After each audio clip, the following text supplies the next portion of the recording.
खुलुमबाय स्टुडियाव दं आं भाग्यश्री बसुमतारी बर'नि गागि देंखोगिरि सुलेखा बसुमतारीया गोलोम बोथोरनि बन्द'आव 10 सान बेसेन नाङै बर'नि दोरोङारि दामजु दामनाय फोरोंथाय मावबादा बानजायदों। नांगौ बयजोंबो सिनायजानाय देंखोनि रानि सुलेखा बसुमतारीनि बानजायनायाव दिनै 9 जुलाइनिफ्राय 8 जुलाइसिम 10 साननि थाखाय बेसेन नाङै बर'नि दोरोङारि दामजु दामनाय जेरै खाम, सिफुं, सेरजा दामनायनि फोरोंथाय मावबादाखौ बिजनी नोगोरनि थुलुंगाफुरियाव थानाय गावनि न'आव बेखेवनाय जाबाय आरो बे फोरोंथाय मावबादाखौ बेखेवना होयो आसाम गौरव बान्था मोनगिरि बारलांफा नार्जारी बिथाङा लाइमोनफोरखौ फरायनाय बिथिंजों लोगोसे गेलेनाय, रोजाबनाय बायदि बिथिङाव गोख्रों खालामनो थाखाय गोलोम बोथोरनि बन्द'आव बेसेन नाङै फोरोंथाय मावबादा होनायखौ जों नुनो मोनबोगासिनो दं। थिग बेबादिनो बर'नि गागि देंखोगिरि सुलेखा बसुमतारीया बेसेन नाङै बर'नि दोरोङारि दामजु दामनाय फोरोंथाय मावबादाखौ दिनै बेखेवनानै होबाय।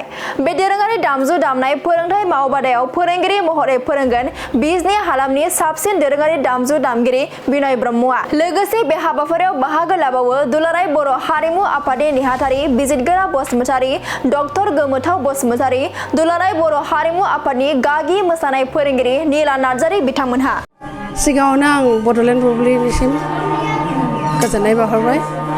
आंनि दिनैनि बे हाबाफारिया आङो जोंनि इयुन जोलैफोरखौ जोंनि हारिमुआरि दामजुफोरजों सिनायथि लाहोनो आरो जोंनि हारिमुआरि दामजुफोरखौ सोलोंनानै मोजां साफा रोंगौथि गोनां दामगिरि महर लागोन होननानै मिजिं थिनानै आं दिनै बे हाबाफारिखौ लादों आंनि न'आवनो।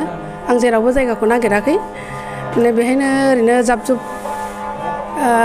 बे हाबाफारिखौ लानाय जादों। आं दिनै बेवहाय जोंनिनो रोंगौथि गोनां आसाम गौरव मानगोनां बारलांफा नार्जारी, दुलाराय बर' हारिमु आफादनि नेहाथारि बिजितगिरि बसुमतारी आरो जोंहा गासैबो दामनाय देनायाव आरो रोजाबनायावबो आखा फाखा डक्टर गोमोथाव बसुमतारी बिथांमोनखौ आं हांख्रायनानै लाबोदों। लोगोसे जोंहा दुलाराय बर' हारिमु आफादनि डेन्स इन्सट्राक्टर नीला बसुमतारी आरो बिथांनि फिसाय आरो बिजितगिरि बसुमतारीनि मिसेस माइनाव बसुमतारी बिथांमोना आंनो बे हाबाफारिखौ फैनानै जोबोद मोजाङै मोनसे बिबुंथि लाखिनायखाय आं जोबोद गोजोननाय मोनदों। आं सानदोंमोन आंनि दिनैनि बे आं जे मावबादा लादों 10 दिननि बे मावबादाया जोबोद जाफुंसार जाबाय। आंनि गोसोजों साननाय आरो बे बिथांमोना नुजानानै आंखौ एसेबाबो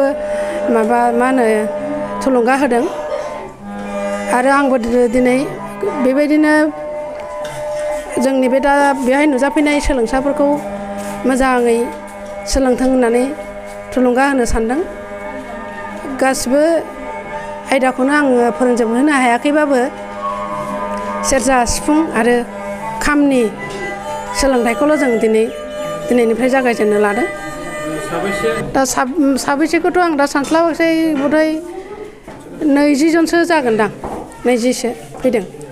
आं बेहाय फिस लानायनिबो खालामाखै, फ्रिमोन आरो फिस लायाखै, फ्रि फोरोंनायनि फ्रि कर्समोन आरो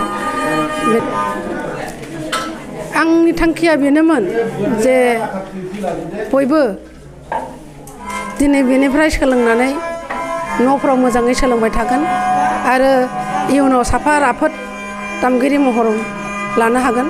मोजाङै रोंगौथि गोनां साफा सुबुं सम्पद जोंनि बर' हारियाव उजिगोन होननानै आं मिजिंथिदों आरो जोबोद गोजोननाय मोनदों। दिनैहाय आब' सुलेखाया सासे बर'नि गागु मुंदांखा रोजाबगिरि। बिथांखौ बयबो जों मिन्थिगौ। बिथांखौ बुंनो थाङोब्ला देंखोनि बिमाबो जों गोसो जाबा गाबज्रिनो हायो। दा बिथाङा दिनैहाय गावनि मेथाइ रोजाबनाय आरो देंखो मुलुगाव देरहासार जानो हानायजों लोगोसे दिनैहाय माखासे जिनिसखौबो आद्रा थालांनाय बायदि मोनदों। दा बेखायनो बिथाङा दिनैहाय नैबे गावनि न'आव बिजनी हालाम टाउननि बे रिंखांफुरि गामियाव बिथाङा बेसेन नाङाजासे 10 साननि थाखाय दिनै खाम, सिफुं, सेरजा दोरोङारि दामजुफोर फोरोंनाय गथ' उन्दैसाफोरखौ बे हाबाफारिखौ लादों आरोखि खारन बे हाबाफारिखौ जाथिया थांनोबा हारिमु नङाबा जाया आरो जों सोलोंलायाबा जोंनि हारिमुवा दिनै दामनाय देनाय खननाय मोसानाय गाननाय जोमनाय एभ्रिथिं गोमालांगोन होननानै दिनैहाय गिबियाव बियो बे दामजुखौनो फोथांना लाखिनो थाखाय आरो बेनि माने दामनाय रोंनायखौ एसे जेनेरेसननो फोनो थाखाय माने बिराद गिदिर गोथार हाबाफारि लानानै माने गिदिर सानस्रिजों बिथाङा बे हाबाफारिखौ लादों आरोखि बेनि थाखाय आं आब'निसिम रोजा रोजा साबायखर होयो आरोखि।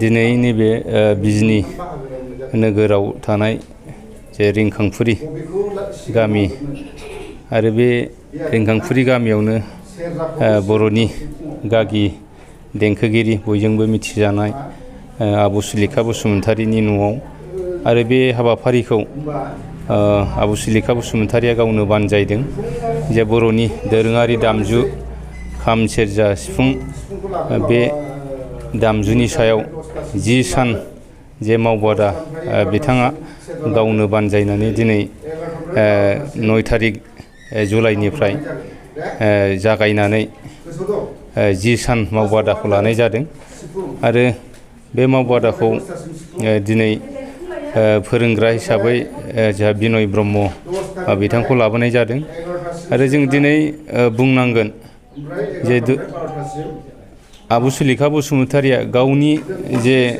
नाजानायजों एबा गावनि बानजायनायजोंनो जे बर'नि दोरोङारि दामजु बेनि मावबादाखौ लादों खोब आङो बिथांनिसिम रोजा रोजा साबायखरखौ बावग्रोदों। दिनै जोङो गोलोम बोथोरनि बन्द'आव जोंनि फरायसा फरायसुलि बिथांमोनहा जे ओरैनो थास्लायस्लाय जे बर'नि जे हारिमुनि जे दामजु बेखौ गथ'फोरनो बा इयुन जोलैनो फोरोंलांनो थाखाय बिथाङा मावबादाखौ लादों आरो बेवहाय गोबां जोंनि फरायसुला फरायसुलि बिथांमोनहा बाहागो लाफैदों बर'नि हारिमुनि दामजु खाम सेरजा सिफुं बेखौ सोलोंनो थाखाय आसा खालामदों बिथांमोनहा मोजाङै सोलोंनानै इयुनाव बर' हारिमुखौ लाखिनायाव बर' हारिमुनि थाखाय खामानि मावनायाव बिथांमोनहा बयबो रोंगौसार जानानै इयुनाव गावनि जिउ दानायजों लोगोसे माहारिनि हारिमुखौ लाखिनायाव बिथांमोनहा जेब्लाबो जाफुंसार जाहैयो आं बेखौ मिजिंथिबाय।